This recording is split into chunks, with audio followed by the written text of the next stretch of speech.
사실 스티브 잡스는 태어나자마자 입양된 입양아였습니다. 시리아계 미국인 아버지와 백인 가정 어머니 사이에서 태어났지만 이들은 정식으로 결혼하지 않은 상태였고 잡스를 임신했을 때는 이미 이 둘은 헤어진 상황이었기 때문에 잡스의 생모는 어쩔 수 없이 아기를 낳자마자 입양을 보내야 했습니다. 그렇게 스티브 잡스는 폴 앤 클라라 잡스 부부에 입양되어 성장하는데요. 너그러운 성품을 가진 부부는 스티브 잡스가 어릴 때 그에게 입양 사실을 직접 밝혔으며 잡스가 혼란스러워하지 않도록 더욱 사랑으로 보듬어줬습니다.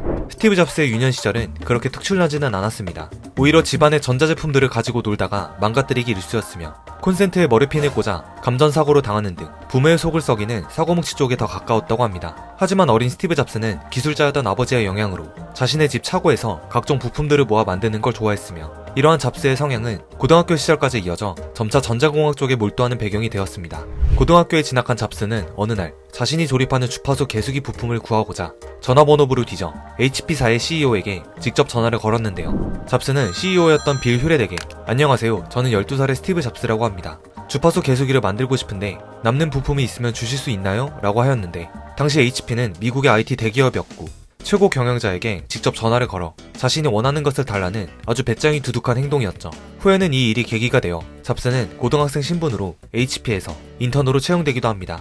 고등학교를 졸업한 잡스는 리드 칼리지 철학과에 입학했는데 애초에 대학 생활에 큰 뜻이 없었는지 한 학기만 다니고 중퇴하였는데요. 그 이유에 대해서는 대학은 꼭 졸업해야 한다는 부모님의 권유가 가장 컸고 무엇보다 부모님이 모아둔 돈을 모조리 투자할 만큼 대학 생활이 큰 가치를 가지고 있다고 생각하지 않았기 때문이라고 합니다. 그렇게 학교로 중퇴한 잡스였지만 일부 강의들은 잡스의 흥미를 이끌었고 기숙사 직원과 협의 끝에 기숙사에 계속 머무르면서 그가 듣고 싶은 강의를 청강하면서 지내게 됩니다.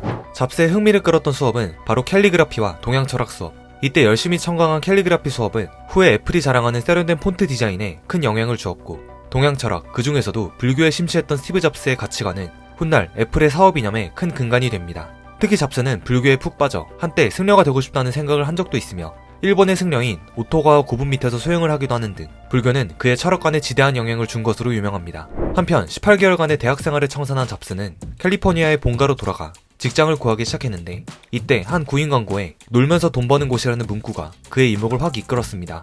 잡스의 눈길을 끈 회사는 비디오 게임 개발 업체인 아타리였습니다. 이 회사가 너무 마음에 들었던 잡스는 곧바로 아타리 사옥 로비에 찾아갔고 자신을 채용해주지 않으면 절대 나가지 않겠다며 생떼를 부렸는데 웬 미친놈이 로비에서 깽판을 부리고 있는 이 황당한 상황이 아타리사의 CEO의 귀까지 들어갑니다. 그리고 어떤 정신나간 놈인지 한번 만나나 보자라는 심정으로 청년 스티브 잡스를 만난 아타리의 수석 엔지니어 엘 알코는 잡스를 만난 후 이 패기로운 청년에게 일을 한번 시켜보자는 통큰 결정을 하죠. 그렇게 아타리에 입사한 잡스는 특유의 집요한 성격을 무기로 매일 자진해서 야근을 자청하는 등 열심히 게임 개발에 열중했고 스티브 잡스는 자신의 파트너인 워지니아에게 도움을 받아 브레이크아웃이라는 벽돌 깨기 게임을 만들어 회사에 큰 수익을 안겨주기도 했습니다. 아타리에 근무하면서 컴퓨터라는 새로운 기기의 매력을 느낀 잡스는 워즈니악과 함께 자신들이 직접 컴퓨터를 만들기로 결정하고 1년간 다니던 아타리에서 퇴사를 합니다. 그리고 스티브 잡스의 작은 차고에서 개인용 컴퓨터 개발에 착수하는데 1970년대 말이었던 이 시기에는 기업용 컴퓨터에 비해 크기도 작고 가격도 상대적으로 저렴한 개인용 컴퓨터의 보급이 시작되는 시점이었으며 잡스와 워즈니악도 이 시장에 진출한 것이었죠. 이들은 회사 이름을 애플이라 정하였는데 애플로 정한 이유는 단순히 A로 시작한 단어 중 사람들에게 친숙한 단어였고 잡스 본인이 사과를 좋아한다는 이유였죠. 기발한 아이디어를 보유한 잡스와 이미 컴퓨터 만들기 클럽을 운영 중이던 천재 엔지니어 워즈니악의 기술력이 더해져 이들은 애플1이라는 기념비적인 개인용 컴퓨터 개발에 성공합니다. 이때가 1976년 잡스의 나이 불과 21살이었습니다. 애플1은 현재 기준으로 보면 투박한 나무 케이스에 모니터와 마우스도 없는 그냥 컴퓨터 본체 덩어리였지만 당시만 해도 큰 반향을 일으켰습니다. 비록 대량 생산 시스템을 갖추지 못해 동네 상점에서 단 200대밖에 팔지 못했지만 애플1에서 가능성을 본 잡스는 본격적으로 개인용 컴퓨터 개발 사업에 몰두하게 됩니다. 그리고 얼마 지나지 않아 잡스와 워즈니악은 기존에 부족했던 점들을 보완하여 세계 최초의 일체형 개인 컴퓨터인 애플2를 출시합니다. 애플2는 사무용이나 교육용 소프트웨어뿐만 아니라 게임 소프트웨어까지 제공하였는데 특히 애플2의 게임은 젊은 세대들에게 많은 인기를 얻었으며 여기서 많은 게임들이 발전하면서 현재까지 이어지게 됩니다. 이렇듯 애플2가 시장에서 인기를 끌게 되면서 개인용 컴퓨터 열풍이 일어났고 스티브 잡스와 애플이라는 이름을 널리 알리게 한 효자 제품으로 등극합니다. 애플2의 어마어마한 성공으로 인해 잡스는 억만장자 반열에 올랐으며 작은 차고에서 시작한 애플사는 이제 실리콘밸리에서 가장 떠오르는 벤처기업이 되었습니다. 하지만 당시 애플은 마케팅 쪽으로 그렇다 할 성적을 내지 못하고 있었기 때문에 잡스는 효과적으로 마케팅해줄 전문 경영인을 물색해야 했습니다. 그리고 그의 눈에 들어온 사람이 있었는데 바로 펩시의 CEO였던 존 스컬리였습니다. 펩시의 존 스컬리는 과거의 콜라 시장 경쟁에서 한창 잘나가는 코카콜라를 이기기 위해 특이한 광고를 만들어낸 적이 있는데 그것이 바로 유명한 블라인드 테스트 광고였습니다. 이 광고는 실험자의 눈을 가리고 콜라 2개를 마시게 하고 어느 것이 더 맛있냐고 물어보자 펩시를 고르는 광고였습니다. 이 광고로 인해 펩시의 매출은 폭발적으로 상승하고 결국 코카콜라를 뛰어넘는 데 성공하게 되죠. 그리고 스컬리는 펩시의 차기 CEO 후보에서 사장까지 올라가게 됩니다. 잡스는 이러한 스컬리의 능력을 높이 평가하고 있었으며 애플이 빠르게 성장하면서 어떻게든 그를 데려오기 위해 계속해서 설득했습니다. IT 기업에 대한 전문성이 부족해 스카우트 제의를 망설이고 있던 존 스컬리에게 스티브 잡스는 설탕물이나 팔면서 인생을 허비하실 겁니까? 아니면 저와 함께 세상을 바꾸시겠습니까? 라는 파격적인 멘트로 그를 설득한 일화는 매우 유명합니다.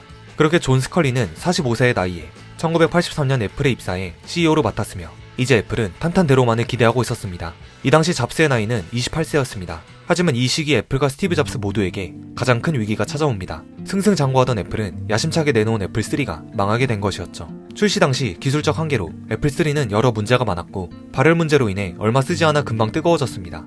열이 밖으로 빠져나갈 수 있는 구멍만 만들어놨을 뿐 방열을 도와주는 냉각팬이 없었죠. 그렇다고 가격이 싼 것도 아니었는데 애플3는 현재의 원화로 따지면 1000만원이 훌쩍 넘어갔습니다. 잡스의 예상은 완전히 빗나갔고 애플3는 얼마 팔리지도 않는 채 단종되었습니다. 이후 애플은 새로운 제품을 개발하여 시장에서의 경쟁력을 확보하려는 노력을 기울이게 되는데 잡스는 제품을 혁신할 필요성을 느꼈고 사용자들이 더욱 쉽게 컴퓨터를 조작할 수 있는 제품을 개발하고자 했습니다. 그리고 이러한 제품을 위해 자신만의 팀을 꾸려 매킨토시 프로젝트를 진행하게 됩니다. 매킨토시는 사과의 여러 품종 중 하나로 달콤하고 상큼한 맛을 가지고 있습니다. 애플은 매킨토시라는 이름을 선택함으로써 애플의 컴퓨터가 다른 기업과 구별되는 독특한 특성을 갖추고 있음을 강조하고자 했습니다.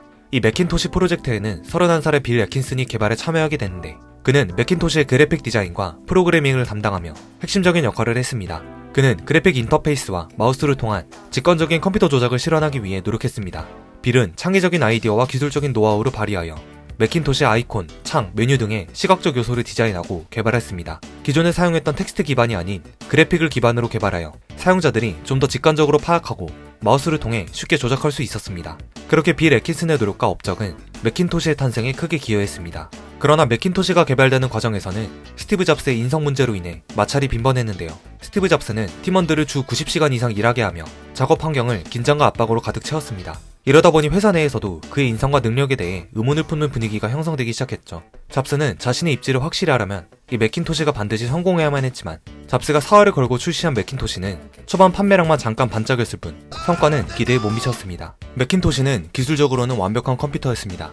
아이콘을 클릭하는 기능이 탑재된 마우스를 적극 활용한 간편한 작업, 캘리그라피에 관심이 많던 잡스의 의견이 반영된 다양한 서체들 등 오늘날 애플 브랜딩의 시초가 될 정도로 독자적인 제품이었죠. 하지만 너무나 완벽한 기술을 추구하는 바람에 경쟁사인 IBM 컴퓨터보다 2배나 비싼 판매가, 다른 제품들과 같이 쓸 수 없는 불편한 호환성 등이 치명적인 단점으로 드러나며 대중들은 매킨토시를 외면하기 시작합니다. 결국 매킨토시는 판매 부진을 면치 못하고 큰 적자를 보게 되는데 이것으로 인해 스티브 잡스는 회사 내 입지에 치명타를 입게 되죠.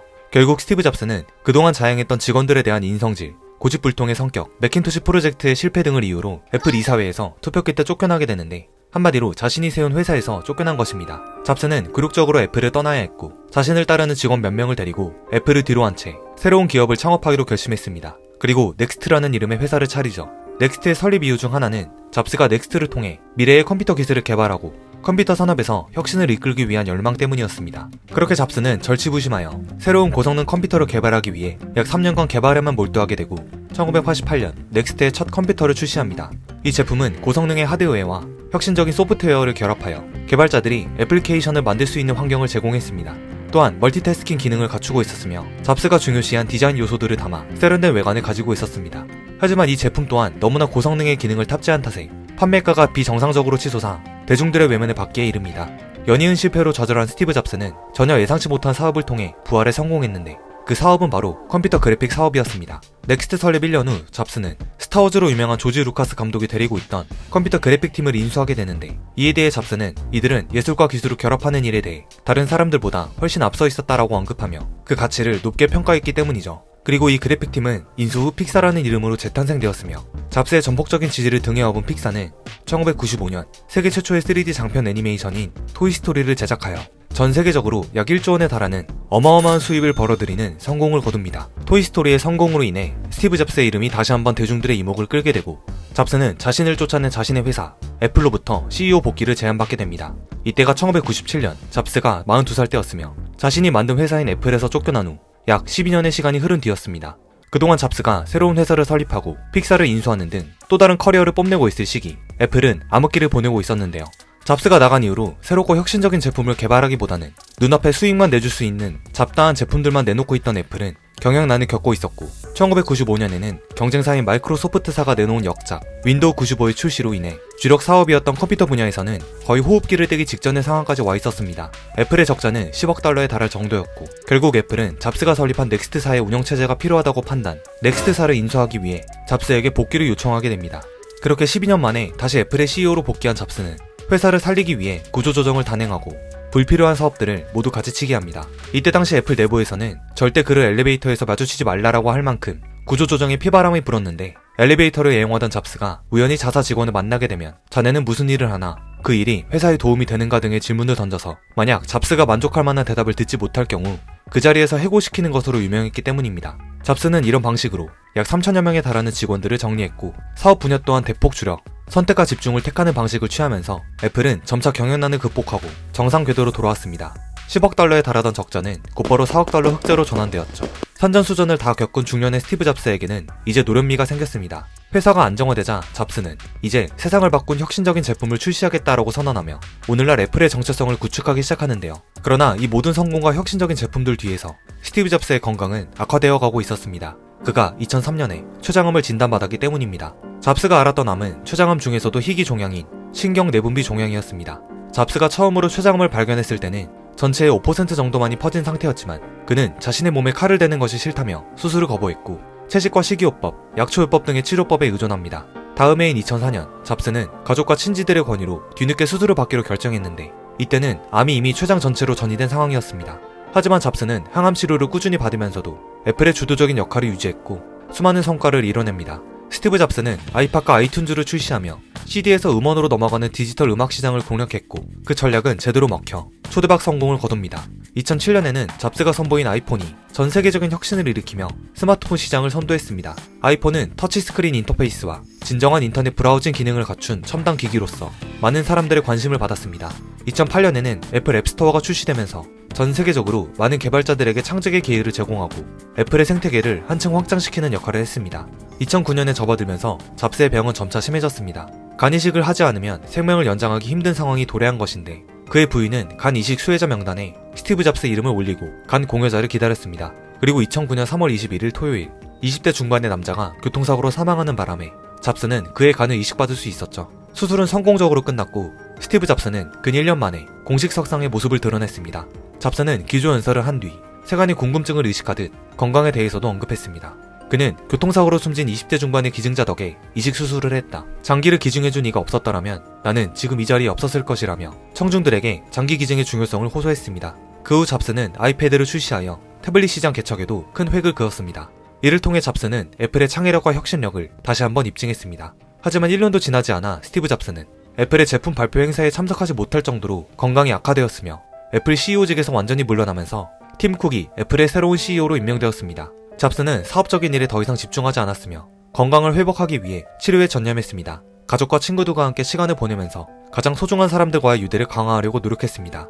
또한 애플의 진행 상황과 미래 전략에 대한 의견을 전달하기 위해 주요 직원들과만 소통했습니다. 그리고 2011년 10월 5일 스티브 잡스는 56세의 나이로 세상을 떠나게 됩니다. 그동안 자신을 괴롭혀온 췌장암으로부터의 투쟁은 큰 고난이었지만 암과의 싸움 속에서도 애플의 성공과 혁신을 이끌어냈으며 그의 열정과 영감은 많은 사람들에게 전파되었습니다. 입양으로 인해 순탄치만은 않았던 유년 시절, 자신의 목적을 위해서라면 수단과 방법 가리지 않았던 패기로운 청년 시절을 거쳐 차고에서 시작한 작은 회사, 세상에 이목을 끌었던 컴퓨터의 개발과 젊은 나이의 성공, 그리고 굴욕적인 실패를 겪은 후 자신의 능력으로 재기에 성공하고 세상에 혁신을 가져온 스티브 잡스는 그 드라마틱한 인생을 뒤로한 채 짧은 생을 마감했습니다. 비록 오직 일밖에 모르는 독선적인 성격과 아직도 말이 많은 인성 문제로 인해 수많은 갈등을 낳았으나 혁신을 향한 그의 도전 정신은 오늘날까지도 많은 사람들의 귀감이 되었습니다. 어쩌면 자신의 인간성마저 버려가면서 혁신에 매달렸기에 이러한 결과가 나타난 것이 아닐까요? 오늘의 영상은 여기까지입니다.